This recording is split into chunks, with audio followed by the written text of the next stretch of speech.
Dante's Boxing Nation, Dante's Cooking Nation. We out here. Where are we at? We're out here in Bangkok. There you go. She's from Ireland. Matter of fact, introduce yourself to the world. My name's Hannah and I'm from Ireland and I'm the biggest fan of this cooking show. You hear that? Yeah. Biggest fan? And I'm from Ireland. Sorry. No, I can edit it. Don't worry about it. All the way in Bangkok, Thailand, y'all. No, I'm gonna get it in right. Ireland as well. In Ireland, you hear that? DBN is international, My guys. churros are ready now. I mean, I think if he had a choice, he would like to be undisputed at 68 or 75. Obviously, for me, working with Canelo and Bivol, it would make sense to make that fight. You know, I have to speak to Eddie Reynoso and Sal and see, obviously they would have watched that performance, and that defeat will eat him up. You know, he'll want to revenge that defeat. So I think, see what Eddie and Sal say, but I would like to make the Canelo rematch because I just don't think that Better Bev will be available until August, September, because if he's going to fight Yard in January or February, then he's got Ramadan, I think, till, is it April or May? He's probably not going to be ready till August, September. So I don't think Dimitri Bivol will wait that long. Risky if you put him back in there, Bivol against Canelo, because a lot of people feel that the same result would happen. Yeah.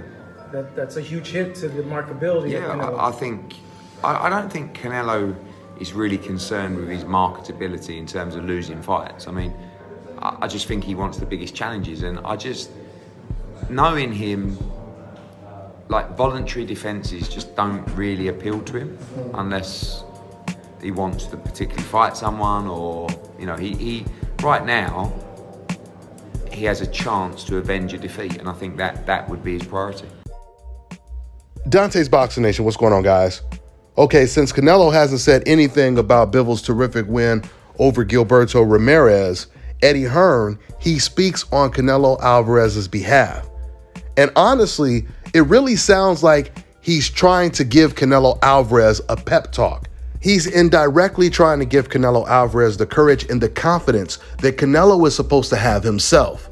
You hear the reporter talking to Eddie Hearn, and the reporter is basically speaking in codes. He's telling Eddie, he's saying, please don't put Canelo in there with Bivol again, because Bivol is going to beat him again easy, maybe even easier in the rematch. And then Eddie, he responds by saying, well, I think Canelo Alvarez, he doesn't care about marketability, meaning he doesn't care about losing. He's willing to do whatever it takes to avenge a loss, which we know that's not the case. Because if it was Canelo Alvarez, he would have took an immediate rematch after he lost to Bivol the first time.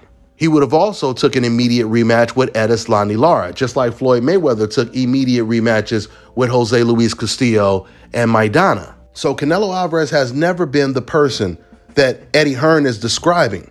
But Eddie knows this. Once again, Eddie Hearn is trying to pump the confidence into Canelo Alvarez. Eddie is telling Canelo basically, Canelo, if you believe that you're truly great, you're supposed to take on the toughest challenges. Eddie Hearn's pep talk is analogous to when Oscar De La Hoya was promoting Canelo Alvarez, and he had told reporters that in order for Canelo Alvarez to be one of the greats, he's going to have to fight the likes of Demetrius Andrade and Jamal Charlo. This was, of course, when Canelo Alvarez was fighting at 160.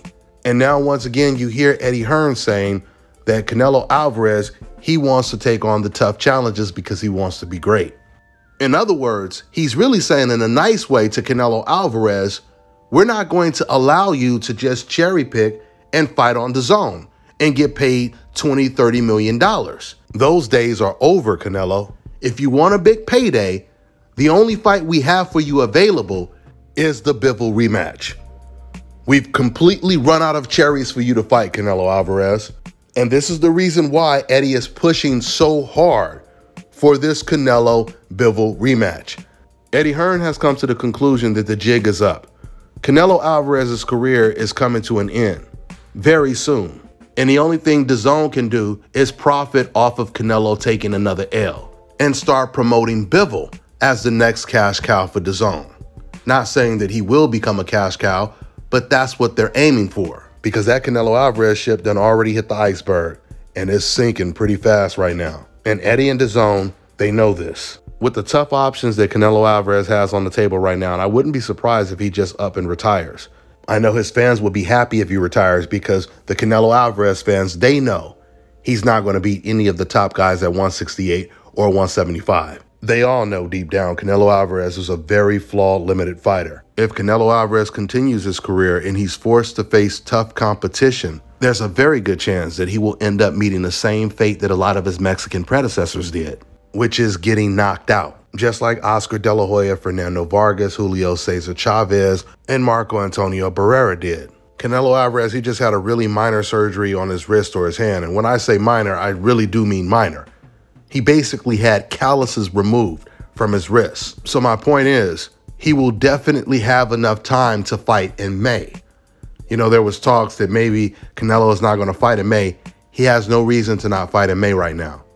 And I'll tell you right now, if Canelo waits all the way to September to fight, his buzz will die out even more, especially when you look at his last two performances. He got completely dominated by Bivol, and he did not look good against a 40-year-old Gennady Golovkin.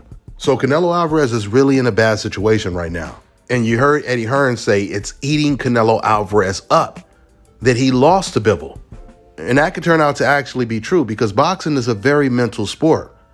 And taking an L like that, the way Canelo Alvarez took, it could really psychologically affect his confidence, which might have had something to do with why he looked so poor against Gennady Golovkin in that third fight. That's all I got for now, guys. I'm on to the next one. All right, now check this out, guys. If you're looking to repair eczema scars, burns and bruises, dark spots and blemishes, the fever blisters, diabetic ulcers, this right here is the perfect product for you guys. It's called Elo Diki Face and Body Oil. Athletes and top-ranking boxers, they're also using it after training to reduce swelling, inflammation, and to ease the pain. So get yours today. Go to elodiki.com, like them on Facebook, and follow them on Instagram. Let me tell you guys about Issa Israel Law Firm. It is a full-service legal practice based in Denver, Colorado, an emerging hub for combat sports and high-altitude training. If you're a fighter inside or outside of the ring and you need a law firm you can trust to fight for you, visit thefighterfirm.com or email help@iilawfirm.com. Legal representation is usually limited to plaintiffs or defendants in Colorado, but iFirm can help anyone in the world with trademarking their business name, logos, and U.S. immigration issues. This brother has been my attorney for a while and helped guide me through all kinds of business and civil issues, so make sure you guys go to thefighterfirm.com.